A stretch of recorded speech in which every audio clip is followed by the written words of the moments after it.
Hey everybody, this is your boy Isaac. And this is your boy Bryce. And we of course are brothers on tennis. And folks, we've got a star with us, and I'm extremely excited to talk to this gentleman. We've got Tim White with us, and he's going to talk to us a little bit about a certain film that we believe you all may have heard of and or seen. Bryce, I know that you've got some information on our guest here, so I'll turn it over to you. Yeah, I mean, we have Tim White, who is one of the producers for the King Richard film. Now, when I say one of the producers, this actually was Tim's brainchild. And Tim will walk us down this journey, but, Tim was one of the people that originally presented this whole concept to Venus and Serena. So it'll be fun kind of hearing from the man himself how this whole thing came to be. So if you're not familiar with Mr. White, all you have to do is just go online and look at the number of films that he has been associated with. And the one that just jumps out to me personally is The Post, if you haven't seen, with Meryl Streep and Tom Hanks. But he comes from strong film pedigree. So without further ado, we present to you Mr. Tim White. Tim, welcome to Brothers on Tennis. Well, thank you guys so much for having me today. It's really great to be here. Good. Excellent.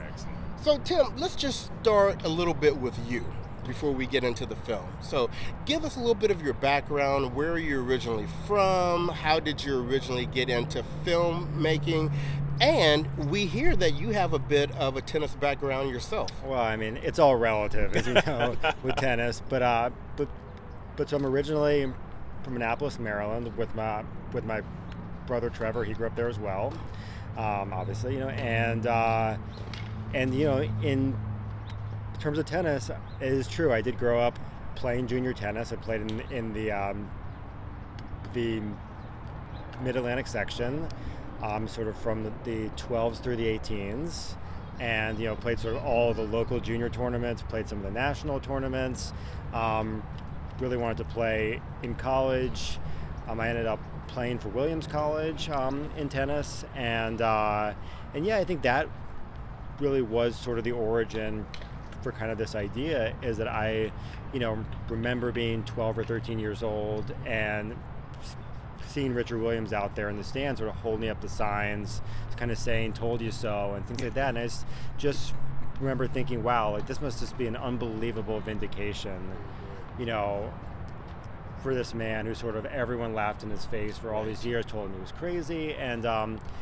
And even though back then I wasn't in the film business obviously I was 12, 13 years old, it was a character and sort of an idea that had always stuck with me. And I think as Trevor and I sort of grew the company and built the company, it was something that, we kept talking about. And maybe around, 2014, 2015, we started talking about the idea of Richard Williams.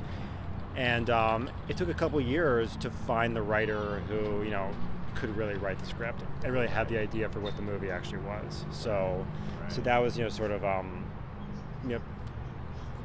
without a doubt, I think the tennis background I had was very connected to kind of this idea. And, I think if I didn't play tennis, I probably wouldn't have known, the Richard Williams story. And in that way, I think that, it's really, I think a lot of people, know about Richard, but they don't know, like what actually happened. And that's why it was something that I think we felt was really worth telling. Absolutely. And Tim, just sticking with you and sticking with your game, I'm just curious. I mean, when you were playing juniors and you were playing in college and what have you, kind of what were your aspirations at that point with your tennis career? Well, I think obviously, when I was like 12 and 13 and 14, I thought I wanted to be a professional tennis player like everyone, but I think when I was 15, 16, I think reality settled in that this is not, I didn't have not only not the talent, but not the size, the physicality, I could just, I was probably in the top 5 or 10 in my section and around 100 in the country, but you saw guys that were 3, 4, 5 in the country not being able to go pro. So at that point, I sort of realized this is nowhere close for nowhere close for me, you know. But yeah, I love the game and still play all the time. I would love to find another tennis movie to do, you know, because you know, this was so much fun for me to do, and you know, so I will say we have a recommendation for you. Okay, all right. Our tennis godmother, the lady that got Brothers on Tennis, our launch really, is Zena Garrison. Yes. Oh yeah, that's and she has told us many times she has a story to tell. Okay, I'm sure she does. Yeah. No, she has a great story actually. Yeah, she does. Is she in LA or is she? She's in Houston. She's in Houston. Yeah. Maybe I thought she might be in like the DC area.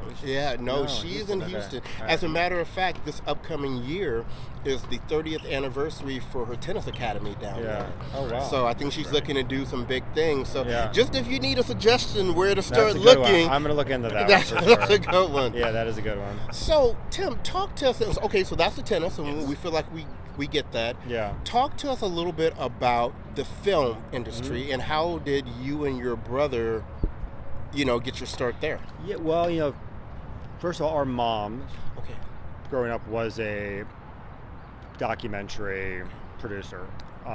So we were sort of tangentially kind of around, you know, the business in that way. Obviously, we grew up in Maryland and not out here, so we weren't like, you know, in the sort of like thick of it. But you know, but it wasn't a completely sort of foreign concept. But so after I graduated from college, a couple of years after that, Trevor graduated. We both came out to LA.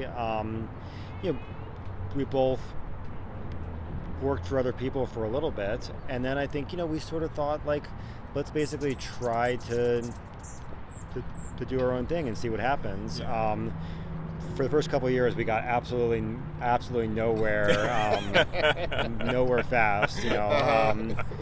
But then a couple of things, you know, sort of started to fall in line. We made this film LBJ with Woody Harrelson, and then we made a couple other films, and then Ingrid Goes West and The Post, and we were involved in this great movie called Wind River, and then, you know, there were others in between that I think were probably less notable, but you know, and then King Richard came along, and a couple others this year as well, and you know, I think, but this movie was really something that I think we worked on for a long time, an idea that we had in our head for a while, and something that I think we're very proud of. And you should be proud of it, because I mean, we've seen the movie. It is tremendous. I mean, it's Well, we will of course talk a bit more about that. But just thinking about, again, you're coming up and you played tennis, and again, you're now making movies.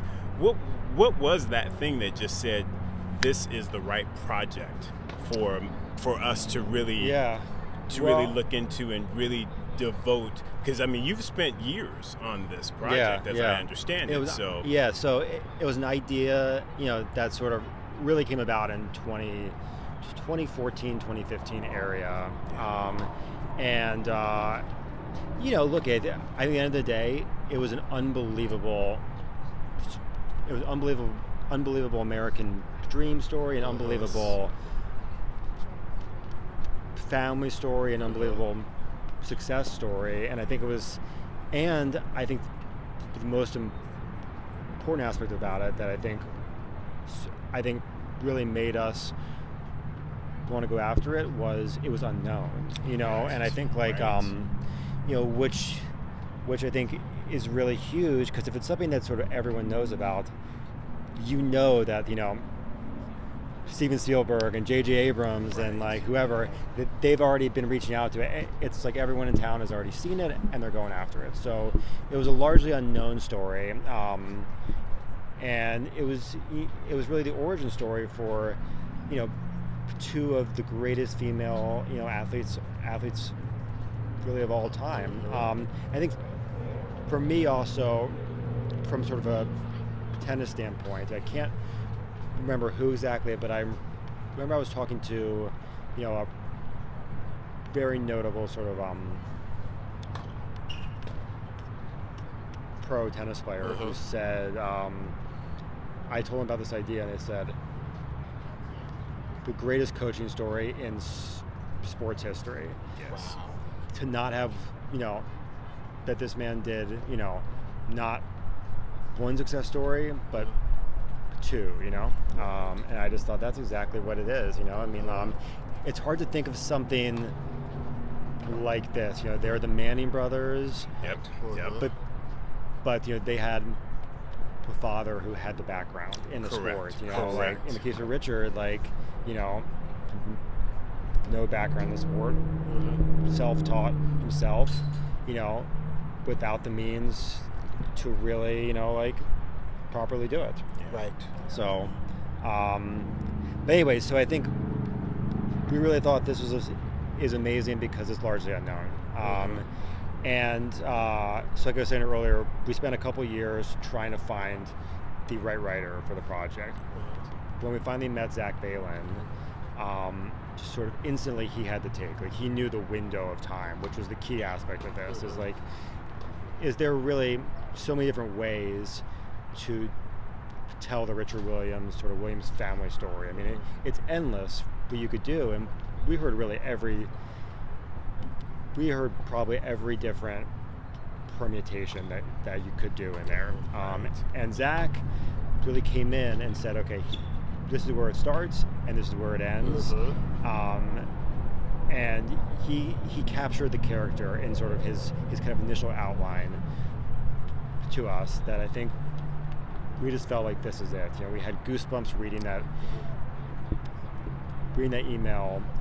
He sort of understood Richard's backstory and his past, and he tapped into just sort of things about the character that we didn't know. So we hired Zach to write it. He delivered a script that, was just absolutely amazing, completely undeniable, and that's what really launched the project. And I think, we started sending the script around town, and not only was everyone saying, wow, this is so well written, but they were also saying, is this actually true? This is actually how it happened. And I think that tapped into sort of the kind of initial idea, which is no one knows this, and that's why it's worth doing. Now, it's interesting that you talk about the script being written, because when I first heard about the film, my natural assumption was that this was some sort of adaptation from the book that Richard Williams had written, Black and White. But it sounds like it was not. It was not an adaptation of the book. I'm sure Zach read the book sort of along with, 20 other sources, and Richard was pretty well documented at the time. He was out there. He certainly did a lot of interviews himself. There were a lot of articles, so there was plenty of information out there about all of it. So it was never based on sort of any one source. It was based on really a pretty vast collection of sources and information that was really widely publicly available. And then after we brought the Williams family into the project and started working closely with Isha on it, at that point it was really based on also what Isha was telling us actually happened. The real kind of true firsthand account. Right. And what was that experience like, getting the family kind of bought in to this idea that we have this film that we want to pursue? Well, hopefully you'll talk to Isha too, and she'll give you her point of view, and which will be great. I mean, she's she's really a remarkable person and was instrumental in this movie in so many different ways. But anyway, that's an we can talk about that too. But because she was really quite amazing. But we sent her the script in June, I think, of 2018. through Serena's agent, Dave Warshafter, at WME. Dave read the script, loved it, and said, I think the way to do this is to talk to Isha and bring her into the process. So she didn't read it right away. It took like a couple months of sort of me following up with Dave, like every other day, being like, "What's going on?" He's like, "I'm not sure. She hasn't read it yet." Finally, around the U.S. Open, I was in New York, 2018, and Dave called and said, "Okay, I believe she's read it. I don't know, but like she's going to meet with you guys." Okay. Zach Balin was there too, the writer. So we set up a meeting. I think it was like the first or second day of the U.S. Open. It was one of Serena's and Venus's off days, so she could come to the meeting because normally she's there at the matches with them the whole time. Right. And and really interestingly, right around that time, U.S. Open 2018, I believe, was when Nike, the first day of the Open, dropped that ad with Richard and Serena being like, I remember that. Richard's kind of like,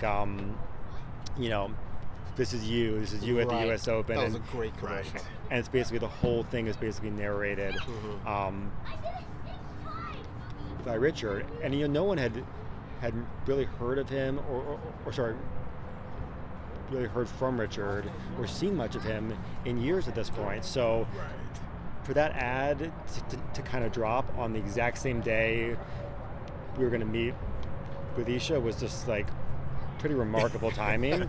But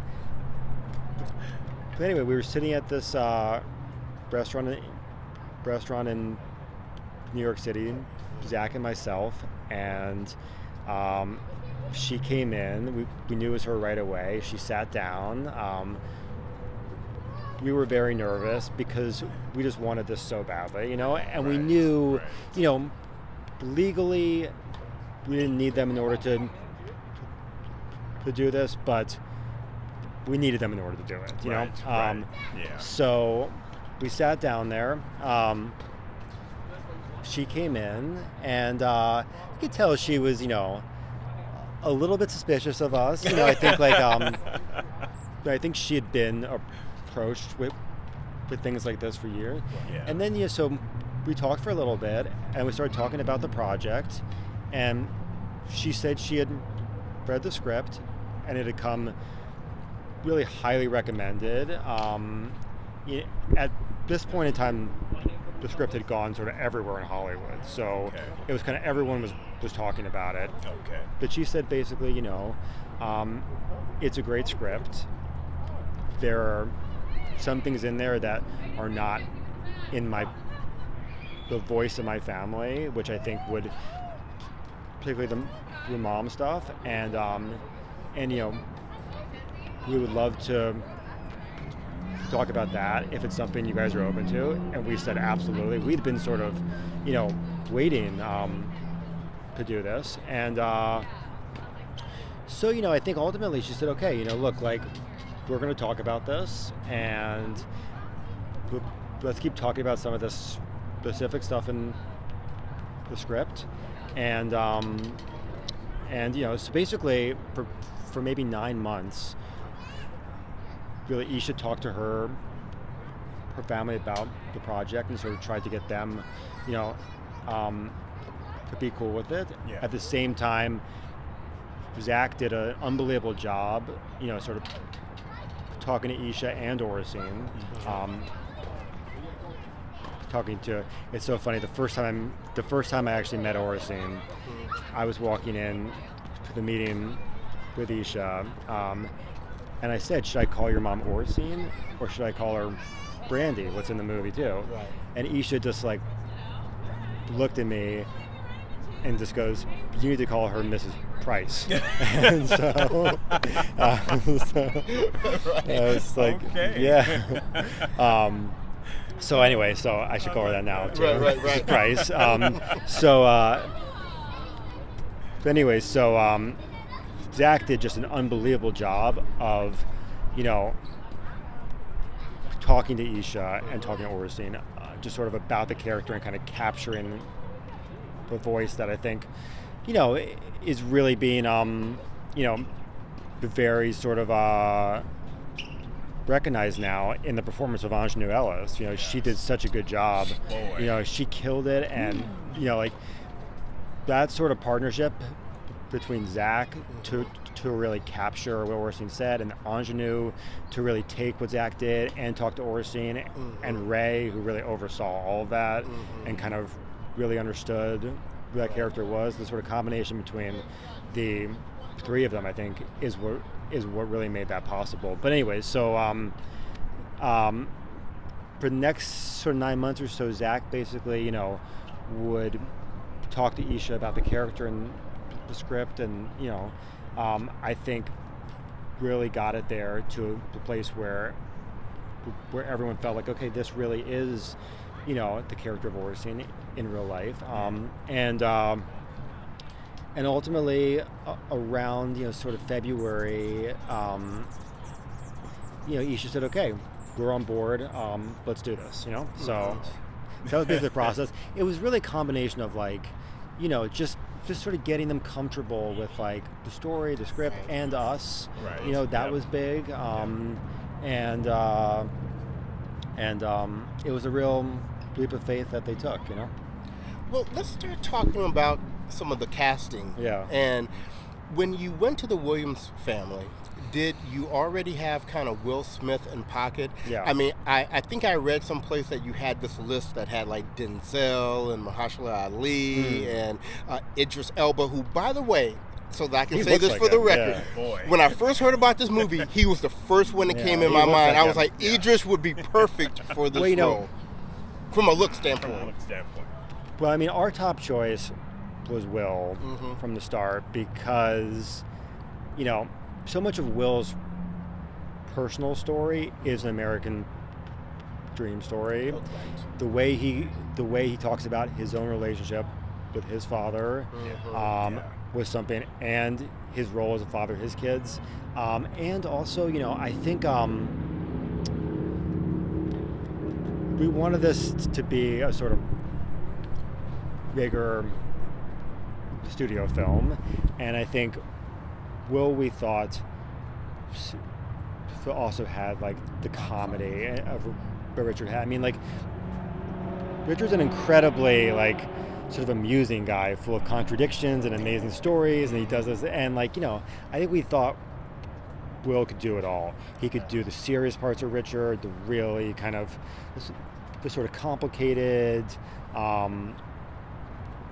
stuff that's in there, but also the lightness, the playfulness, and so anyway, so it was sent to Will right away, and Will said he loved it and would love to do it, provided the family blessed the project. So that's where that was kind of where we were with that, basically. And everyone else was cast when the Williams family was on board with the movie. Okay. And I just want to add, too, Ingenue Ellis, we are both huge fans of her because of the role she played in the Clark Sisters movie. Oh, my God. I mean, she killed Maddie Moss Clark in that. Yeah. And to think, I would have never thought one day someone could play Maddie Moss Clark and Oracene Williams. And the thing that we loved about her portrayal of Oracene, it was she captured her body language, her looks, her full essence of I mean, was blown away by it. It was crazy. Ray Green really had the vision for Ingenue Ellis in this part, and Ingenue just I don't know, it was like lightning in a bottle. I mean, she really understood the character. I mean, Will and the whole cast, but it's really great to see Ingenue getting all the attention that she is getting. And it's funny, actually, I was talking to Ingenue maybe 2 or 3 weeks ago, just sort of about this on the phone over break, and she was saying sort of how honored she was about all this, but really that she looks at it as if it's really a little more of actually Oracene being honored for kind of her role, and I thought that was an interesting way to look at it. Oracene was so behind the scenes for all these years in terms of like, people gave Richard a lot of credit. He was loud, and he was out there, and he was doing all the talking, and he was controversial, but he was also the one who was like, I told you so. And Oracene was just, I think one of the things that I didn't know that, we learned is that when the girls were being trained, there were two courts in Compton, Richard's court and Oracene's court, and she was very much the equal coach in there. That was not, that's like the story that I think in a lot of ways, really hasn't been out there as much. Richard was the marketer. I mean, he was the guy who knew how to brand the plan, to kind of explain it, to really sell it. He did all that. But Oracene was very much the equal partner behind the scenes. One of the things that we talked about after we viewed film, because we did go on opening day for to see it the first time. Oh, good, all right. Was that I love the scene that you see Oracene on the court with Serena running and her practicing. Because like you said, you rarely saw that, and that showed how engaged and involved she was in the actual practicing part in the training. And even when they mentioned the fact that she helped fix Serena's serve. Exactly. I mean, let's be clear. Serena has the best women's serve of all smooth. time. Yeah, so when you put the fact that Oracene was the one that helped correct that it's amazing. Well, and just on that note, I think in like the 2019 U.S. Open, maybe I sat in her first round match against Sharapova. I sat like right in the first row with Dave Wirtschafter, and it was the closest I had really ever been to seeing Serena play. I mean, that like first row at the U.S. Open, you're basically on the court. Right. You really are on the court. And just like the simplicity of her serve, just like there's just like, it's just so simple. I mean, the ball goes up in the air. Right? It's just... it's amazing. I mean, I was amazed at just how effortless it looked, Right. So... Yeah, and so Tim, speaking of again effortlessness and things like that, one of the things that we were very kind of curious about was with many tennis movies, and there have been a few. Yeah. The thing that we always feel like is kind of the drawback in them is the actual tennis itself. Yeah. But with this film, the reenactment was amazing in our opinion. The girls were hitting, I mean, when you looked at them hitting, they looked like, I mean, not only tennis players, but they looked like Venus and Serena. We commented on the fact that the young lady, the drawback on Venus's backhand. Oh my goodness. I mean, she spent a lot of time, so really there were a lot of factors, but that sort of led to, I think, the tennis looking how it actually looks. So, first of all, Ray Green and Robert Elswit, cinematographer, right out of the gate, I think said that this is not going to look like a Nike commercial. They want it to be shot in sort of a very natural, kind of real way. Let the camera just kind of like, sort of move with the ball in sort of a very kind of naturalistic way. And I think that's, you can't sort of overstate, I think, just kind of the creative choices that were made by Ray and Robert in terms of actually achieving a sort of very natural, naturally authentic looking tennis that frankly lets, I think, the tennis, not be the main focus. It lets the characters be the main focus. Right. So that was kind of the the creative choice on that end. I think for us, and really for Isha and for myself as tennis players, Isha coming from, the most famous tennis family of all time, and for me, being a player myself and loving the game, there was a real, sort of determination on our end to not let this look really hokey in any way in terms of tennis. And it was something that, we made a pact, Isha and myself, really early, and said we're not going to let that happen. And it was something that we were absolutely obsessed about the whole time. So, on top of that, we lucked out casting two girls for Venus and Serena that even though they were not tennis players when we cast them, they were incredibly athletic. And they really worked hard at it. So we had this guy, Eric Tano, who played for UCLA, went to Rick Macy Tennis Academy at the same time Venus and Serena, who's a local pro in LA, who became their coach. And they played for a couple of hours every day and just learned, for Shania,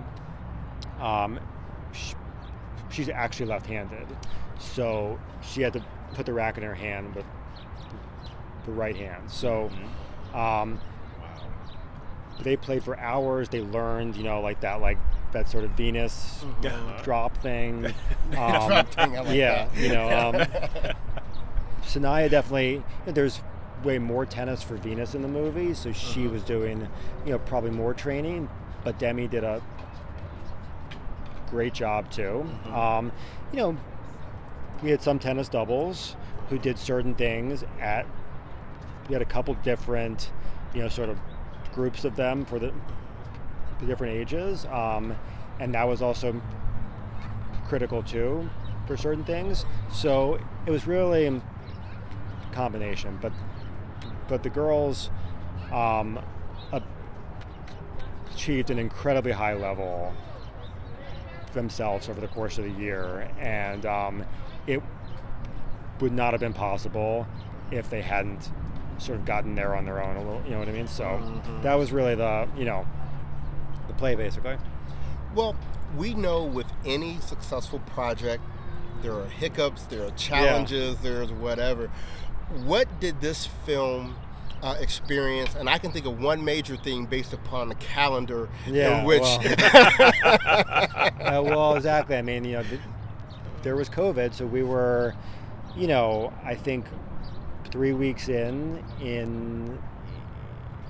I think maybe February 2020, and around March 11th or 12th or something, we shut down until October 2020. So, and I think during that time it was just, really tough. It was just, what's going to happen? Will we ever get back out there? Will the girls, grow too much in that time? That but luckily Warner Brothers, was incredibly just loved this movie just so much, and it was really a top priority to get back out there. So, I mean, there were definitely, beyond that, I think there wasn't anything that was really outside of the normal movie sort of hiccup, that was just, was unusual. It was a tough movie, you had kids, so you're dealing with a limited work day. So that was a challenge. You had sports, you had tennis, some crowds, so a lot of things like that. But we really had a great team. I know everyone always says the team was so great, the crew was so great, but our crew really was. Really was great to kind of grind through a really tough shoot at a time when there wasn't a vaccine and there wasn't any it was still a lot of real unknowns, and people were very afraid sort of every day, but at the same time, I think felt like they were telling a really important story, and that's what was really a big part of the motivation all the way through. And Will Smith was a really fantastic leader for the whole team in every way. Okay. Wonderful to hear, seriously.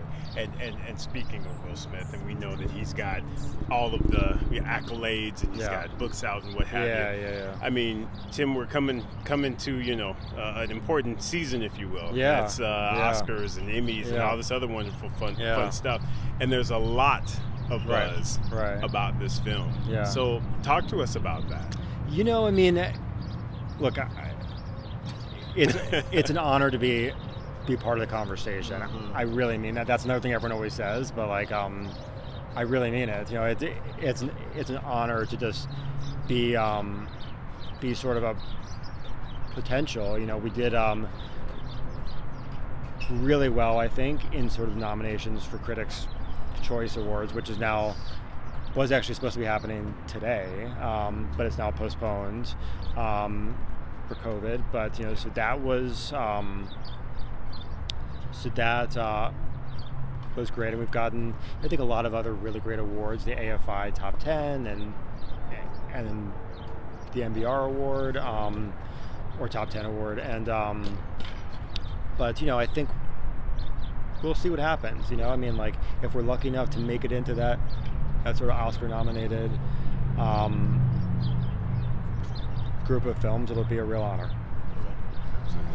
So, you have now King Richard in the bag, and you're enjoying its successes.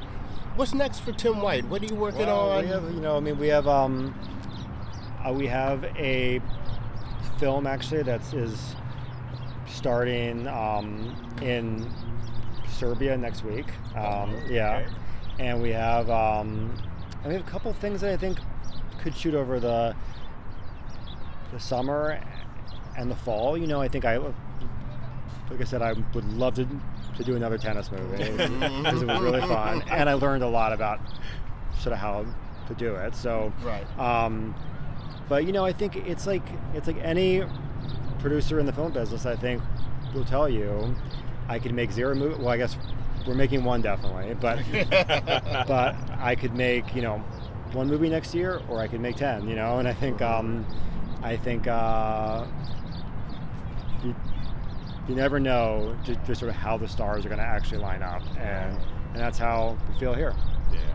Any thought about like taking this and making it like a Marvel type of adventure where we've done King Richard, you do Orsine, you do Venus, you do Serena, there's a lot of to potential. work with there. Yeah, I mean, look, I think you never know. You never know. Never know. But so we'll see. But they're definitely characters that are very much worthy of it, and it's a good comp because they are all they're all superheroes, and even the ones that people don't know, Isha and Lindrea are they're very much superheroes too. It's a very remarkable family, and